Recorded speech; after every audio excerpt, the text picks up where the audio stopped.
कल्पना करा एका अशा माणसाची ज्याच्याकडे इतकं सोनं होतं की त्याने केवळ चालता चालता एका संपूर्ण देशाची अर्थव्यवस्थाच उद्ध्वस्त करून टाकली. आजचे एलन मस्क किंवा जेफ बेझोस, त्याच्यासमोर साधं मध्यमवर्गीय वाटावे इतकी त्याची अफाट संपत्ती होती. जेव्हा हा राजा आपल्या घराबाहेर पडायचा तेव्हा त्याच्या मागे 60,000 लोकांचा ताफा आणि शेकडो उंटांवर लादलेलं कित्येक टन सोनं असायचं. पण हा सोन्याचा सम्राट अचानक इतिहासाच्या पानातून गायब कसा झाला आणि कसं त्यानं आफ्रिकेच्या वाळवंटात जगातील सर्वात श्रीमंत साम्राज्य उभं केलं? चला पाहूयात मनसा मुसा या जगातील सर्वात श्रीमंत माणसाची गोष्ट. नमस्कार, मी प्रमिल क्षेत्रे. आपल्या गोष्टीला सुरुवात करण्यापूर्वी पटकन प्रमिल क्षेत्रे ह्या माझ्या यूट्यूब चॅनलला लाईक, शेअर आणि सबस्क्राईब करा, म्हणजे अशा अनेक गोष्टी तुम्हाला ऐकायला मिळतील. मनसा मुसा सत्तेवर येण्याची कहाणी एखाद्या थरारक चित्रपटासारखी. 13व्या शतकाच्या सुरुवातीला मालीचा राजा होता अबू बकर द्वितीय. हा राजा अत्यंत महत्वाकांक्षी होता. त्याला अटलांटिक महासागराच्या पलीकडे काय हे शोधायचं वेध लागलं होतं. पण फक्त शोधायचं नाही, तर त्या पलीकडचं राज्य काबीज करायचं होतं त्याला. आपल्या हजारो बोटी आणि अफाट सैन्य घेऊन तो महासागराच्या प्रवासाला निघाला. पण कधी तो परतलाच नाही. पण त्यानं जाताना आपल्या राज्याचा कारभार ज्या तरुणाच्या हाती सोपवला होता तोच होता मुसा. राजा बेपत्ता झाल्यामुळे 1312 मध्ये मुसा अधिकृतपणे मनसा बनला. मनसाचा अर्थ होतो बादशाह किंवा राजा. याच मुसाला मनसा मुसा म्हटलं जायचं, म्हणजे बादशाह मुसा किंवा राजा मुसा असं. मुसाच्या हाती जेव्हा सत्ता आली तेव्हा माली साम्राज्य हे जगातील सोन्याचं सर्वात मोठं केंद्र होतं. त्याच्या राज्यात 2 अशा गोष्टी होत्या ज्यांनी त्याला जगाचा मालक बनवलं. एक म्हणजे शुद्ध सोन्याच्या खाणी आणि दुसरं म्हणजे मीठ. त्या काळात मिठाला सोन्या इतकीच किंमत होती बरं का. मुसाने कुशलतेने सर्व व्यापारी मार्गांवर ताबा मिळवला आणि बघता बघता माली हे जगातील सर्वात शक्तिशाली आर्थिक केंद्र बनलं.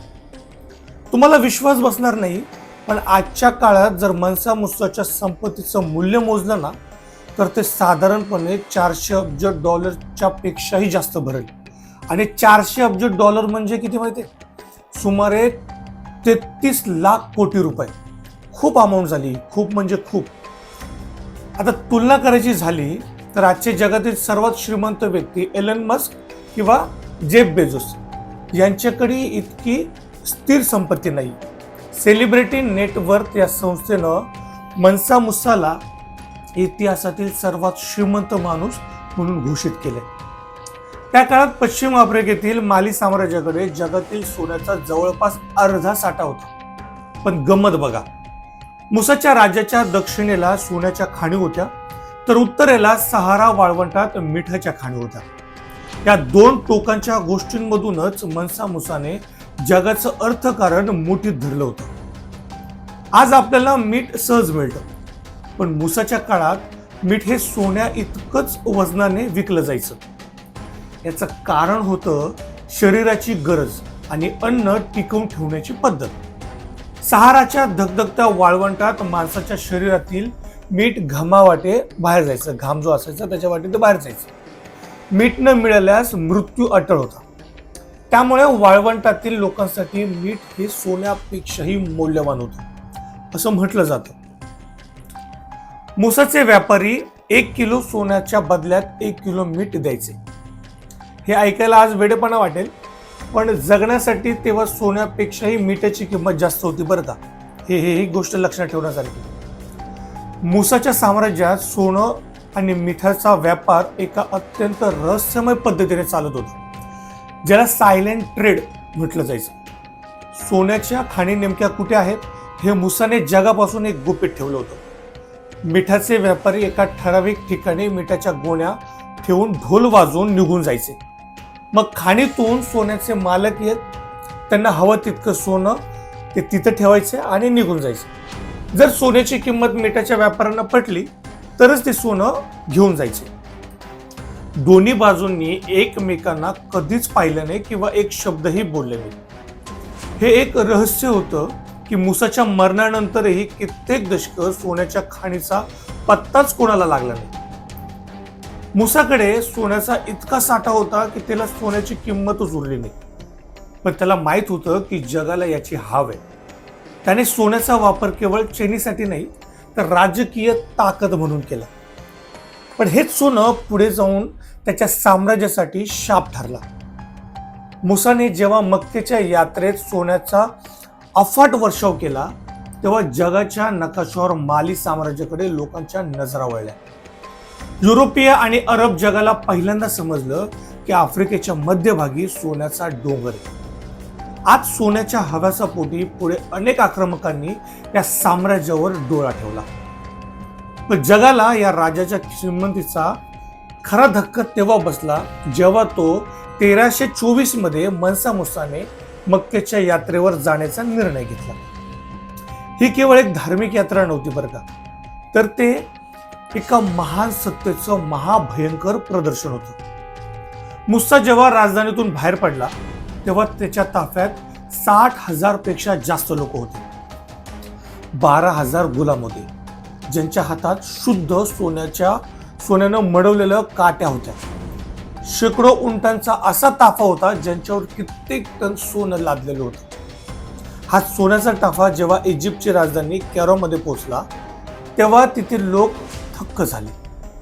मुसाने तिथे इतकं सोनं दान केलं, इतकं सोनं वाटलं की बाजारात इतकी खरेदी केली की इजिप्तच्या बाजारपेठेत सोन्याचा महापूरच आला. पण या अतिरेकी श्रीमंतीचा एक भयानक परिणाम झाला. सोन्याचा पुरवठा अचानक वाढल्यामुळे सोन्याची किंमत मातीमोल झाली आणि इजिप्तची अर्थव्यवस्था पूर्णपणे कोसळली. इतिहासातील ही एकमेव घटना आहे जेव्हा एका माणसाच्या प्रवासामुळे संपूर्ण देशाची अर्थव्यवस्था पुढची 12 वर्ष सावरू शकली नाही. या प्रवासातून परतताना मुसाने केवळ संपत्ती आणली नाही तर त्यानं जगातील सर्वोत्तम वस्तू, कलाकार, कवी, विद्वानांना सोबत आणलं. त्याने टंबक्तू शहराला जगातील शिक्षणाचं आणि संस्कृतीचं केंद्र बनवलं.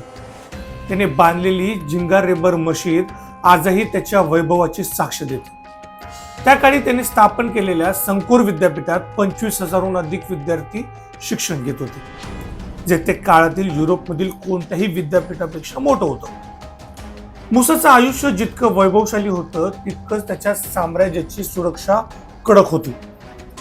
त्याच्याकडे 1,00,000चं प्रशिक्षित सैन्य होतं ज्यामुळे कोणाचीही त्याच्या साम्राज्याकडे वाकड्या नजरेने पाहण्याची हिंमत झाली नाही. पण काळाचा महिमा अगाध होता.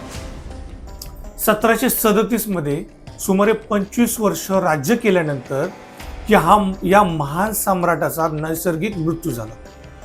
मुसाच्या निधनानंतर माली साम्राज्याचा जणू ग्रहणच लागलं. त्याचे वारसदार त्याच्यासारखे प्रबळ नव्हते. अंतर्गत बंडखोरी आणि परकीय आक्रमणांमुळे सोन्याचे हे साम्राज्य हळूहळू इतिहासाच्या पानात लुप्त झालं. आजच्या काळात जर मनसा मुसाच्या संपत्तीचा हिशोब लावला तर ती $400 अब्ज पेक्षा जास्त भरते.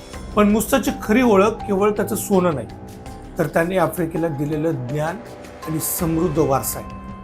जगाच्या नकाशावर गोल्डन किंग म्हणून कोरलेलं मनसा मुसा हे नाव आजही एका महान आणि रहस्यमय कालखंडाची आठवण करून देतं. ही गोष्ट तुम्हाला कशी वाटली हे मला कमेंट करून नक्की कळवा. आणि प्रमिल छेत्री या माझ्या YouTube चॅनलला लाईक, शेअर आणि सबस्क्राईब करायला विसरू नका, कारण तुमच्या सपोर्टमुळेच मी आणखी नवनवीन गोष्टी तुमच्यापर्यंत आणू शकतो. तूर्तास इतकंच.